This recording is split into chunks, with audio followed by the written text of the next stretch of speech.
Hello friends, चलते आज बनैबा दही बैगण। फास्ट आम पूरा फ्रेश बैगण नहीं जाइए। बैगण को एबे भल से धोईदबा।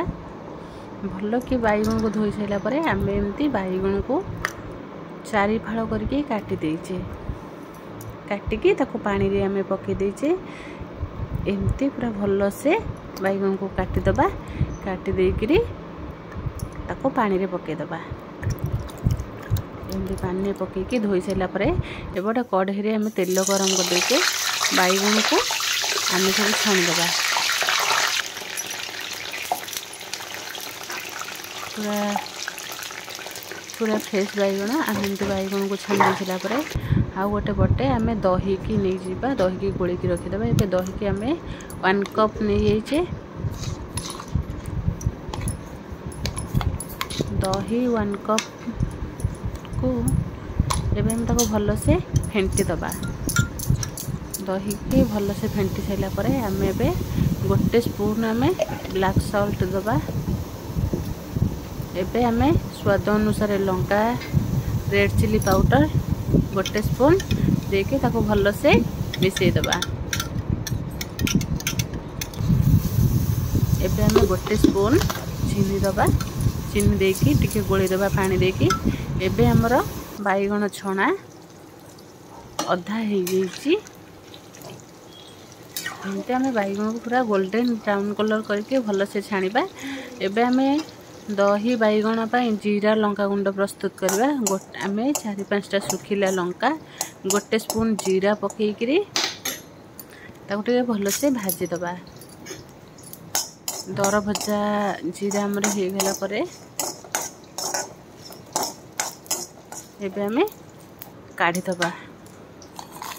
एको भल से आमे गोटे गुंड बने दबा छेचिकी। एमती ताको भल से गोटे प्लेन एक दरदर वाला गुंड आमे बने देचे। एबे आमर बैगण रेडी हो जाइए। एबे आमे बैगण को छाणी दबा।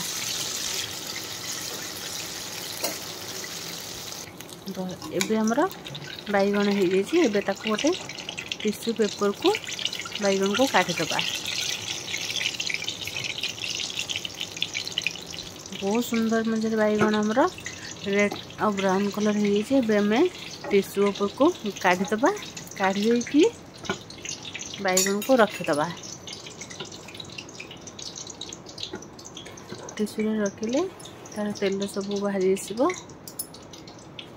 टिश्यू तेल रखिले तेल सब टाणीदब टिश्यू।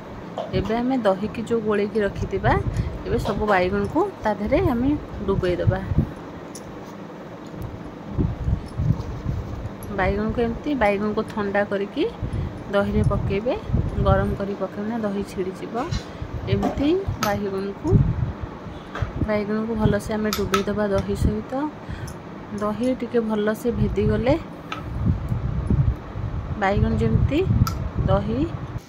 एबे आम तड़का दबा पाई गोटे स्पून तेल, सुखिला लंका 3-4टा, गोटे स्पून जीरा,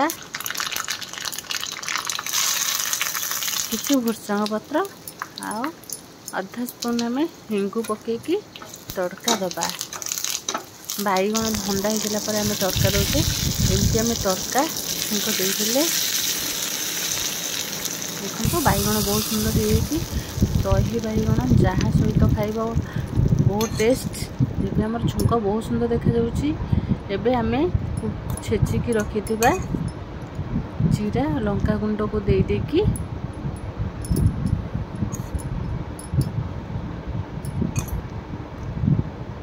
एमती दही बैगण हमर ऑलमोस्ट पूरा रेडी हो जाइए।